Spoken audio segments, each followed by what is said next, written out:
Hi friends, and welcome to Clumsy Charlotte's Book Awards of 2024, the annual show where I reward the books I've read throughout the year with various superlatives. I don't really think there's much to say, so let's just jump right into it. As always, we're going to start with the most grand award, which is the best book of 2024. And the best book of 2024 goes to The Serpent and the Wings of Night. I never anticipated that this book would become my favorite book of the year. I expected to enjoy it, but not to love it the way I did.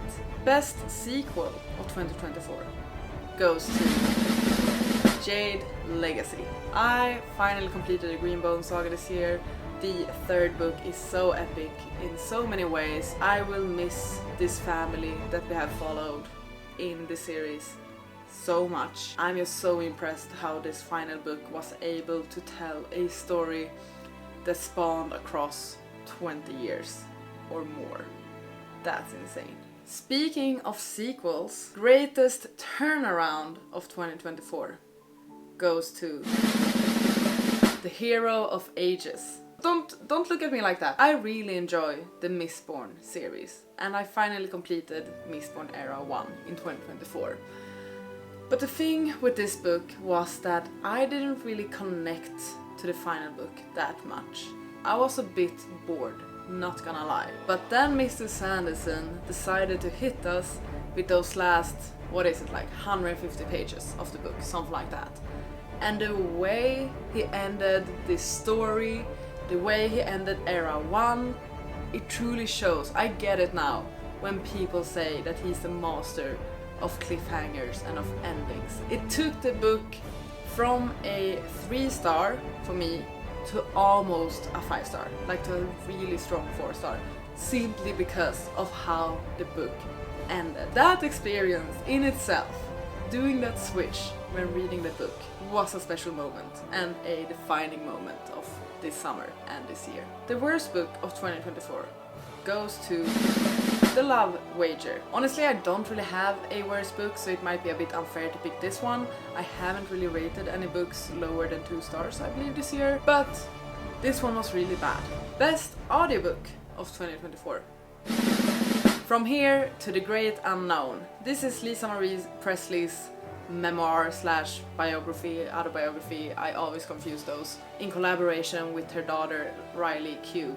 And this audiobook is phenomenal because it's read by Julia Roberts. She voices the parts written from Lisa Marie's perspective, and then it's also narrated by Riley Q, who reads her own paragraphs. And in between this, we actually have tapings of Lisa Marie as she was telling the story for the book.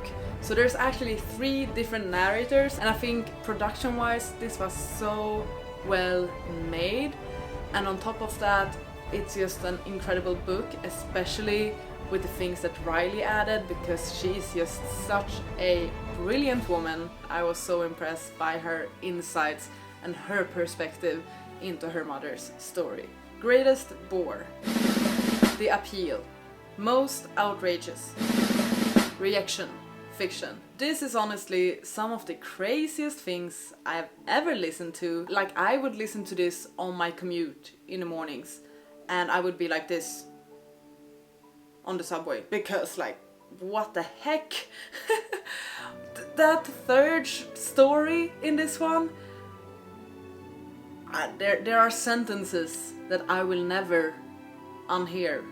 Best romance. The 7-Year Slip. Most meta experience. Listening to what I talk about when I talk about running, when going for runs. Best trash. 5 Broken Blades. It's trash, but it does trash so well. Biggest disappointment. One Last Shot. Best fiction. Carrie Soto is back. I just need to shout this book out. I loved it so much. I love reading about passion, and nothing makes people so passionate as sports. Most recommended.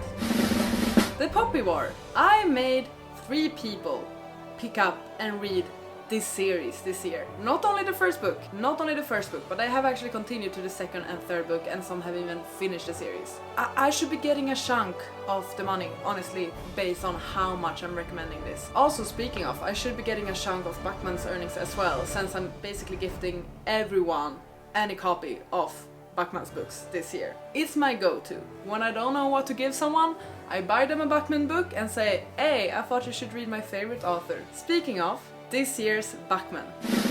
The answer is no. Yes, we finally got a new story from Mr. Backman, and it was phenomenal. It's just such iconic behavior to release a short story unexpectedly where the first chapter is this. Icon.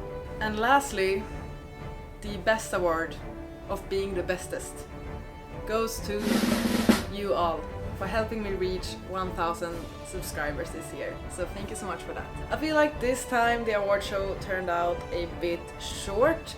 Might be because I have not read as many books as previous years. Might not be that I've been as passionate about books I've read this year as previous years. I haven't really hated any books. I haven't really been obsessed with that many books either. It's an in-between mid sort of year, and that's all right. I am, as always, incredibly excited for the upcoming year. Shout out to all of you for making it through another year. That's a big achievement, so good job. That's it for this year's award show. Thank you so much for watching this video. I hope you enjoyed. Please take care, and I'll see you on the next one. Bye!